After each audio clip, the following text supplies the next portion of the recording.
As I would guess anybody who watches this would know, my sister Barb died Thursday morning.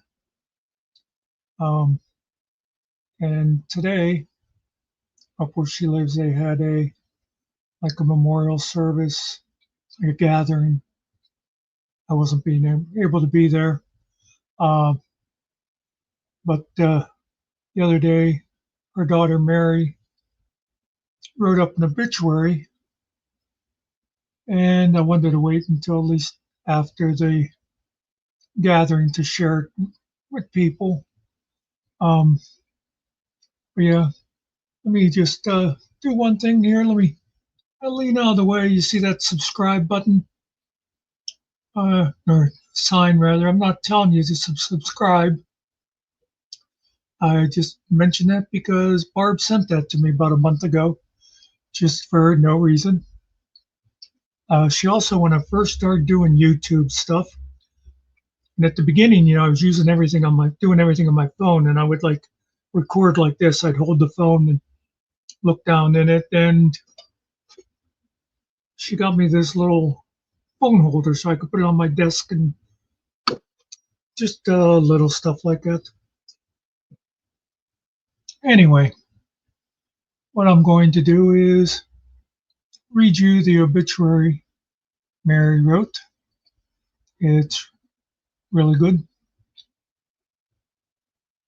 Barbara Ann Small, 62, passed away unexpectedly on Thursday, April 24, 2025, at her home in Arkville, New York. Born in Phillipsburg, PA, to Eugene and Mary Olanowski Muckey on March 12, 1963, Barbara was a 1982 graduate of Phillipsburg Osceola High School. She made the move to the Catskills with her young son not long after, and added her daughter to the party a few years after that. Her loving heart and drive to help others pushed her into higher education and ultimately a position as a sign language interpreter. She additionally put some time in as an EMT, a corrections officer, and also director of the American Red Cross of Delaware County. She also spent a significant amount of time shuttling her two children, and typically a few friends, to and from the countless sports events, theater performances, scout outings, and social engagements they committed themselves and her to. She was always at the ready to cheer on her children and the multiple others that she loved as her own. She never missed an opportunity to hop in the car and go on a road trip. Most often, those trips were back to central Pennsylvania to be with her mother, brothers, niece, nephews, and friends. The distance made no impact on the love she had for them all. She truly loved to travel and enjoyed many trips with dear friends, most often in close proximity to a beach. Let me just add on my own, many of those trips were with our cousin Norma, who was pretty much like a big sister to Barb. Her love of simple joys extended to her pets, which she loved and spoke about as if they were her actual children. Not just spoke about, but spoke to. She didn't used to go, "Oh, look, here comes Kitty." She would talk to them like they were people.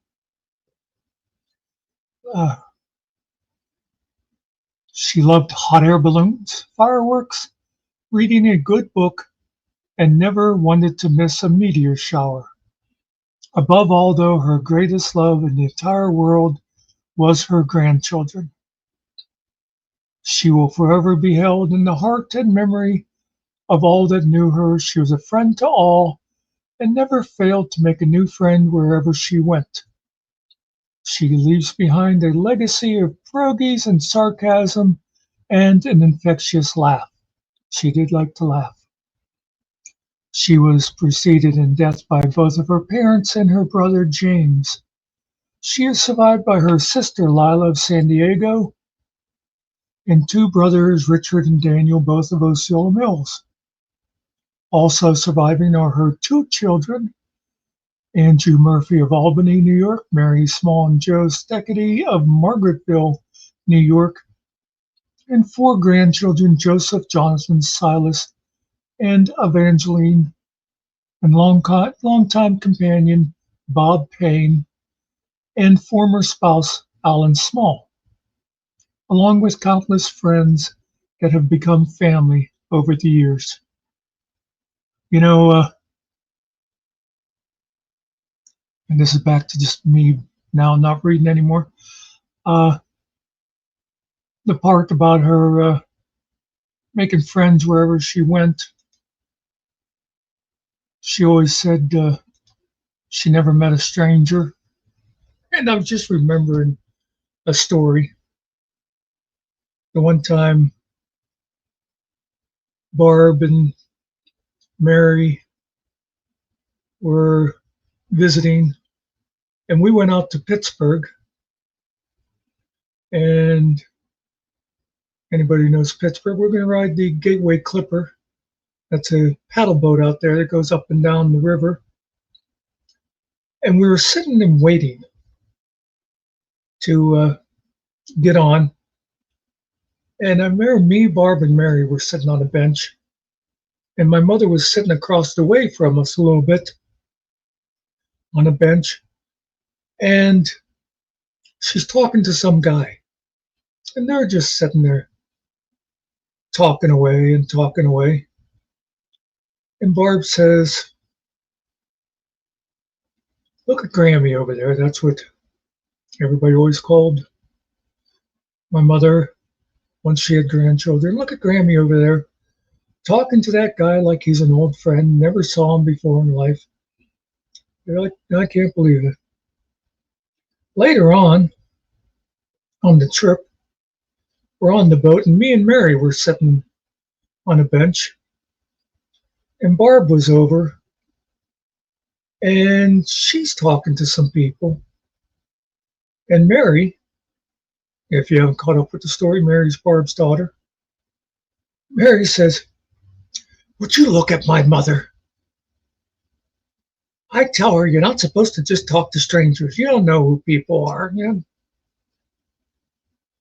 Later on that week, we went to, again, if you know this area, Bland's Park. It's an amusement park. And Mary met this girl and was hanging out with her and talking to her. The moral, if you will, of the story is the three of them were all alike. And I don't think they totally realized it. We often said Mary was sort of a mini-me of Grammy. They would had the same mannerisms and stuff. But Barb was a lot more like her mother, I think, than she realized. Anyway, mostly I just wanted to share that obituary with y'all. And that's it for now.